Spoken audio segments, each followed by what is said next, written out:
வணக்கம் நண்பர்களே, நான் ஜோதிடர் ஜே. இந்த பதிவில் மார்கழி மாதத்தில் கடைபிடிக்க வேண்டிய அன்னபூரணி விரதம் பற்றி பார்க்கலாம். அந்த விரதத்தை எப்படி கடைபிடிப்பது, என்ன முறையில் செய்வது என்பதை இந்த வீடியோவில் பதிவிட்டுள்ளேன். தவறாமல் கடைபிடித்து அனைத்து வளங்களும் பெற்று வாழ இறைவனை வேண்டிக்கொண்டு உள்ளே செல்லலாம். அன்னபூரணி விரதம். ஐம்புலங்களும் அழகாக அமைந்த உடலால் தான் ஆண்டவனை அறிந்து ஆனந்திக்க இயலும். அவ்வாறெனில் இறையை உணர்வதற்கு உதவும் இந்த உடலானது உவப்போடும் செழிப்போடும் இருப்பது அவசியமல்லவா? உடல் செழிக்க உணவு அவசியம். தர்மசாஸ்திரம் கூட இறையை நாடும் மனிதன் முதலில் இறையை வணங்கட்டும் என்கிறது. உடலை ஓம்பும் அன்னம் வேறு எதுவும் அல்ல, பராசக்தி ரூபமே. அன்ன உருவில் அகிலமெங்கும் நிறைந்த அன்னபூரணி. கருவில் இருக்கும் பிள்ளையின் அடிவயிற்றில் அன்னையிட்ட தீதான் பசி. அதை அணைப்பவளும் அன்னையே. நேற்றும் இன்றும் அமுதெழுத்து பேணி காப்பவள் அன்னை ஆதிசக்தி அன்னபூரணி வடிவெடுத்ததற்கு வரலாறு ஒன்று உண்டு. பிரம்மனின் தருக்கை அறுக்க அவன் தலைகளில் ஒன்றை கொய்தான் ஆதிசிவன். அதனால் அவன் பிரம்மகத்தி தோஷத்துக்கு ஆளானான். அந்த தோஷம் அவன் அடிவயிற்றில் பசிப்பிணியாக பற்றி கொண்டது. பசிப்பிணி அகல வேண்டும் எனில் பரமசிவன் கையில் கபாலம் தாங்கி பிச்சை போக வேண்டும். அந்த பிச்சை பாத்திரத்தில் ஆதிசக்தியானவள் அன்னம் அளித்து அது நிறைய வேண்டும் என்பது விதி. ஆதிசக்தி உடனே அன்னபூரணி அவதாரம் எடுத்தாள். ஆண்டவன் கை கபாலத்தை அன்னமிட்டு நிரப்பினாள். பரமேஸ்வரனை பிடித்திருந்த பிரம்மகத்தி தோஷம் பின்வாங்கியது. ஆண்டவனுக்கே படியளந்த அன்னை அன்னபூரணியை வணங்கி நோன்பு நோற்றால் இல்லத்தில் இருக்கும் அன்னபாத்திரம் எந்த நாளிலும் வெறுமை அடையாது. பசிப்பிணியால் வாடு நிலை வாராது. வறுமை நீங்கி வாழ்வில் வளர்ப்பெருகும். இத்துணை நல்ல பலன்களை அளித்தரும் அன்னபூரணி விரதத்தை மேற்கொள்வது எப்படி என்பதை அறிந்து கொள்ளும் முன்பு அந்த விரதம் தோன்றிய விதத்தை நாம் அறிந்து கொள்வோம். ஈசனுக்கு பிரியமான காசியில் தேவதத்தன், தனஞ்சயன் எனும் இரு சகோதரர்கள் இருந்தனர். தேவதத்தன் பலத்துடன் வாழ்ந்து வந்தான். பணத்துக்கு பஞ்சமில்லை. தனஞ்சயன் தரித்திரனாக வாழ்ந்தான். மனைவி மக்களின் மாற்றுத் துணிக்கும் வயிற்றுப்பாட்டுக்கும் அங்காடி நாய் போல அலைந்து களைத்தான். ஒரு நாள் மணிகர்ணிகை துறையில் முக்குளித்து விஸ்வேஸ்வரனை தரிசித்துவிட்டு புசிப்பதற்கு அன்னமின்றி பசியுடன் அவன் காசியின் முக்தி மண்டபத்தில் அமர்ந்திருந்தான். இப்படி அன்னதோஷம் என்னை பீடிக்க என்ன காரணம்? யார் அன்னத்தில் நான் மண்ணள்ளி போட்டேன்? எந்த பிறவியில் எவருக்கு என்ன கெடுதல் செய்தோனோ என்று பலவாறாக யோசித்து பசி மயக்கத்தில் ஆழ்ந்திருந்தான். உறக்கத்தில் கனா ஒன்று கண்டான். கனவில் கருணை முகத்துடன் ஒரு சன்னியாசி காட்சி தந்து, தனஞ்சயா, முன்னொரு காலத்தில் காஞ்சியில் சத்ருமர்தன் எனும் ராஜகுமாரன் இருந்தான். அவனுக்கு ஹேரம்பன் எனும் தோழனும் இருந்தான். இருவரும் வேட்டைக்காக காட்டுக்கு சென்று வழிதவறி தடுமாறினர். பசியால் பரிதவித்து தவித்தனர். சற்று நேரம் ஆன பின்பு சூரியன் அஸ்தமிக்கும் நேரத்தில் அவர்களை ஒரு முனிவர் கண்டார். தமது ஆசிரமத்துக்கு அழைத்து சென்று தாகம் தணிக்க தண்ணீர் கொடுத்தார். பசியை அடக்க பாலில் வேக வைத்த அரிசி மாவை அளித்தார். ராஜகுமாரன் சத்ருமர்தனுக்கு அந்த அன்னம் அமுதமாக தித்தித்தது. ஆவலுடன் உண்டான். அவன் தோழன் ஹேரம்பனுக்கோ அந்த அரிசிமாவு கஞ்சி அற்பமாக தோன்றியது. கொஞ்சத்தை உண்டுவிட்டு மிச்சத்தை தோறி எறிந்து விட்டான். அப்படி அன்னத்தை அவமானப்படுத்தியதால் தான் ஹேரம்பனாக இருந்த நீ இந்த பிறவியில் தனஞ்சயனாக தரித்திரத்தை தழுவியிருக்கிறாய். அரசகுமாரன் சத்ருமர்தனோ உன் சகோதரன் தேவதத்தனாக பிறந்து திரளான செல்வத்தையும் குன்றாத அன்னத்தையும் கொண்டிருக்கிறான். அன்னத்தை அவமானப்படுத்தியதால் நீ அன்னதோஷத்தால் பீடிக்கப்பட்டிருக்கிறாய். இந்த நிலையிலிருந்து நீ மாற வேண்டுமானால் அன்னபூரணியை சரணடை. விரதம் இருந்து அன்னபூரணியை ஆராதித்தால் அவள் அருளை நீ அடையலாம், உன் தரித்திரத்தை ஒழிக்கலாம் என்று கூறினார். அவ்வளவுதான். கனவு கலைந்து தனஞ்சயன் துள்ளி எழுந்தான். அன்னபூரணி விரதம் இருக்க விளைந்தான். ஆனால் வழிமுறைகள் என்ன என்று அவனுக்கு தெரியவில்லை. காண்போர் இடத்திலெல்லாம் அன்னபூரணி விரதத்துக்கான வழிமுறைகளை விசாரித்தபடி அலைந்தான். அலைந்து அலைந்து இறுதியில் அஸ்ஸாமில் இருக்கும் காமரூபம் என்னும் இடத்தை அடைந்தான். அங்கே ஒரு ஏரிக்கரையில் தேவ கன்னியர் சிலர் தேவி பூஜையில் ஈடுபட்டிருந்தனர். அவர்கள் விரதம் இருந்து அன்னபூரணியை ஆராதிப்பதாக தெரிந்ததும் தனஞ்சயன் அடைந்த மகிழ்ச்சிக்கு அளவே இல்லை. அவன் வேண்டிக் கொண்டதற்கிணங்க அன்னபூரணி விரதத்தை எப்படி மேற்கொள்வது என்பதை இந்த தேவகன்னியர் அவனுக்கு எடுத்து இயம்பினார்கள். நோன்பு நோற்பதற்கு வழிமுறைகளை கேட்டிருந்த தனஞ்சயன் காசிக்கு திரும்பினான். நியமங்களை கடைபிடித்து விரதம் ஏற்று அன்னபூரணி ஆராதனையை பங்கமின்றி முடித்தான். ஆனாலும் அவனால் அன்னபூரணியின் அருளை பெற முடியவில்லை. ஐயோ, நான் எங்கே போவேன், யாரை கேட்பேன் என்றெல்லாம் ஓலமிட்டபடி அவன் மீண்டும் காமரூபத்தை நோக்கி ஓடினான். அங்கே அவன் கண்ட காட்சி நெஞ்சை பிளந்தது. எந்த இடத்தில் அன்னையின் அம்சம் கொண்ட ஆரணங்குகள் அவனுக்கு அன்னபூரணியை பூஜிக்கும் முறைகளை போதித்தார்களோ அந்த இடத்தில் தற்போது ஓர் இருட்டு கிணறுதான் இருந்தது.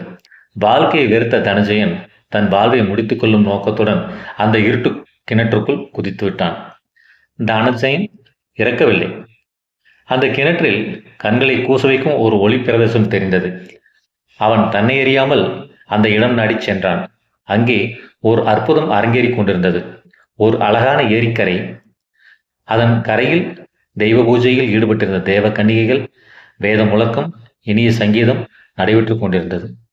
அந்த சூழ்நிலையில் ஸ்படிக உடலுடன் ஓர் ஆண்மகன் அங்கே ஆனந்த நடனம் ஆடிக்கொண்டிருந்தான். அவன் சடையில் பிறை, முகத்தில் ஒளிர்ந்த 3 கண்கள். அவன் உடல் முழுவதையும் ஆபரணங்களாக அலங்கரித்திருந்தது நாகங்கள். அவனுக்கு அருகில் ஒரு ரத்தின பல்லக்கில் அலங்கார ரூபிணியாக அன்னை ஒருத்தி அமர்ந்து அந்த நடனத்தை ஆர்வம் பொங்க ரசித்துக் கொண்டிருந்தாள். அந்த புறத்தில் நுழைந்து தன் வசமிழந்து நின்ற தனஞ்சயனை பல்லக்கு நாயகி தன்னருகே வருமாறு கண்களால் கட்டளையிட்டாள். தனஞ்சயன் அந்த அம்பிகையின் காலடியில் வீழ்ந்தான். தனஞ்சயா, எந்த அன்னபூரணியை தேடி அலைந்தாயோ அந்த அன்னபூரணி நான் தான். ஈசனின் ருத்ரதாண்டவத்தை கண்டுகளிக்க சக்தியாக இங்கே வீற்றிருக்கிறேன். உன் விரத மகிமையால் என்னை காணும் பேறு கிட்டியிருக்கிறது உனக்கு என்றாள். அன்னையே, உங்கள் இருவரின் திவ்ய தரிசனத்தால் பிறவி பெருங்கடல் கடக்கும் பாக்கியம் எனக்கு கிடைத்தது.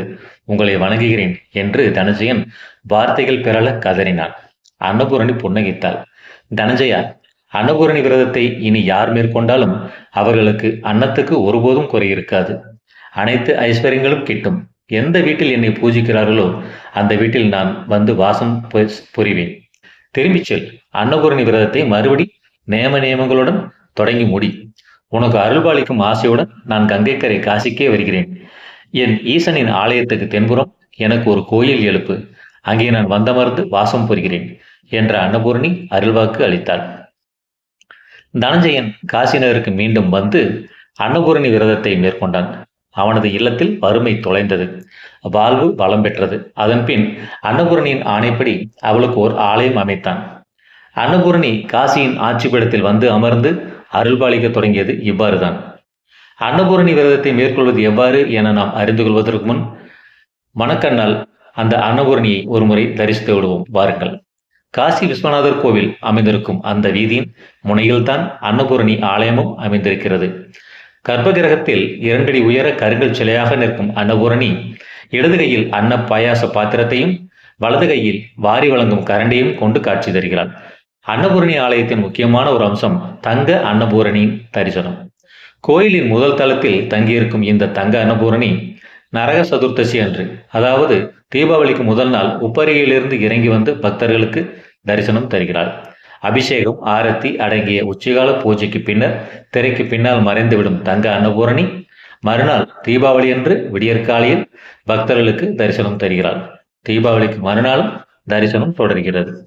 அன்னபூரணி கொலுமண்டபத்தின் மையத்தில் பத்மாசனமிட்டு அமர்ந்திருக்க அவள் அங்கமெங்கும் தங்க ஆபரணங்கள், வைரம், வைடூரியம், மரகதம், புஷ்பராகம், கோமேதகம் என்ற விலைமதிப்பெற்ற அத்தனை கற்களும் ஆபரணங்களில் இழைக்கப்பட்டிருக்கின்றன.